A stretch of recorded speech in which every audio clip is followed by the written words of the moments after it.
Let's take a look at how to use the DeClick module. Now, with this module, it allows you to remove some clicks that may be present in your audio file. An example of this would be like some of the old recordings, like vinyl recordings, where you're picking up some clicks from dirt that's on the vinyl when it plays back. For example, take a listen to this recording that's emulating the type of clicks that you might hear. Here is an example on how to remove some clicks that are present in your audio file. So you can hear that right over here if I just make a selection and play this back. So now let's see how we can remove these with this DeClick module. First off, you've got a choice of different algorithms. There's single band that we'll start off with, but you can also use a multi-band algorithm where there's periodic clicks or random clicks, or you even have the choice to use an algorithm that uses a low latency on your machine. But starting off with the single band, we're going to select that. Then you can set the sensitivity. And you can also widen that click, so that will pick up any audio that needs to repair around the click. Now let's make a selection and preview this and see if we can remove those clicks. I'm just going to make a selection here so that we hear this, and then I'm going to preview it. Here. So let's output those clicks only. Here. You can still hear those clicks. I'm going to increase the sensitivity. Here. And widen that. Here. So, with that selection, I just want to take that and render it so I can hear what's actually happening. So that's removed some of those clicks, as you can hear. A method that I actually like to use is to select the whole audio file and leave output clicks only and then render it. Then you can see if it's removing the clicks or if it's removing some of the other audio. As you can see, if I play back here, Here's an example on how to remove some clicks that are present in your audio. that's because the sensitivity is too high.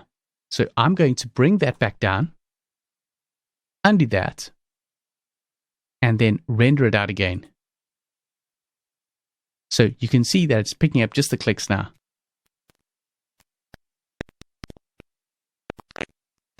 There's still a little bit of a signal there, so I'm going to bring that sensitivity down and widen it a bit.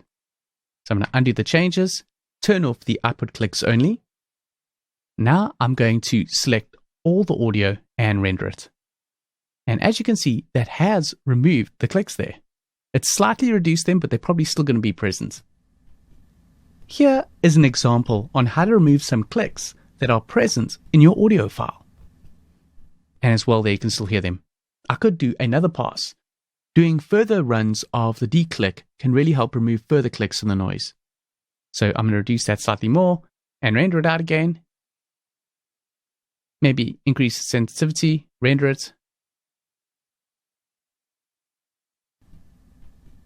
Here is an example on how to remove some clicks that are, as you can hear there, I've gone too high with the sensitivity.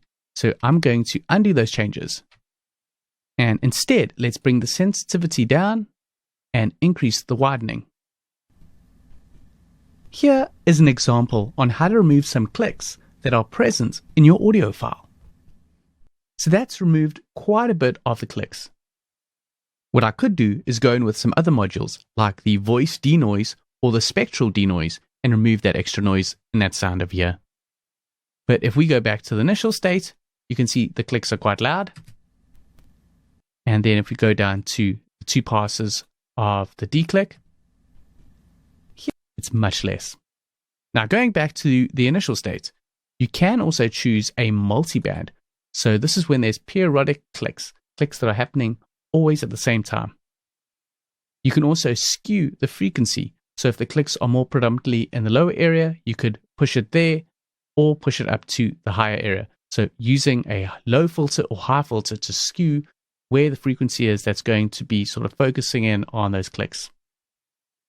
So we can select an area and preview it and check how this frequency skew is adjusting the parameters.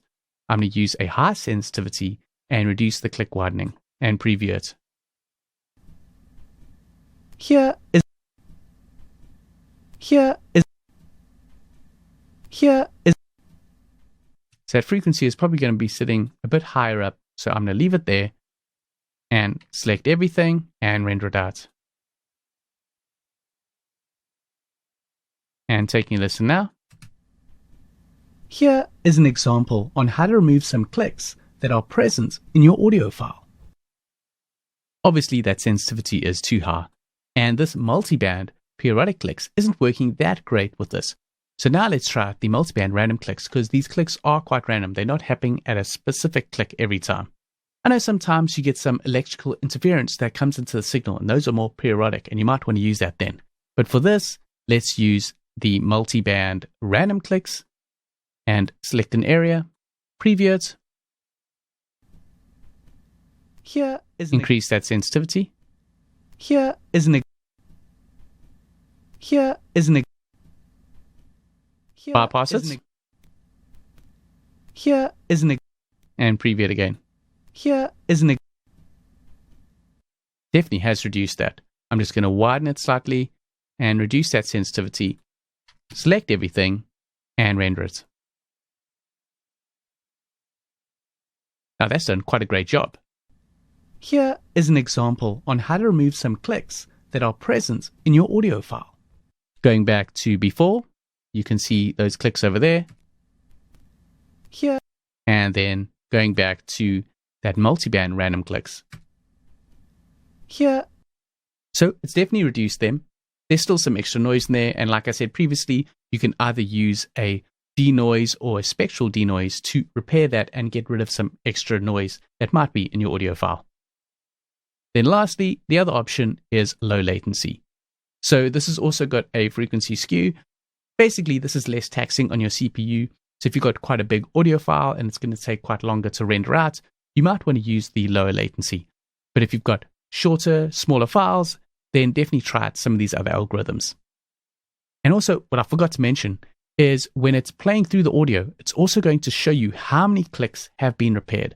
So this is really a great way to see what this module is doing and how it's going to repair the audio.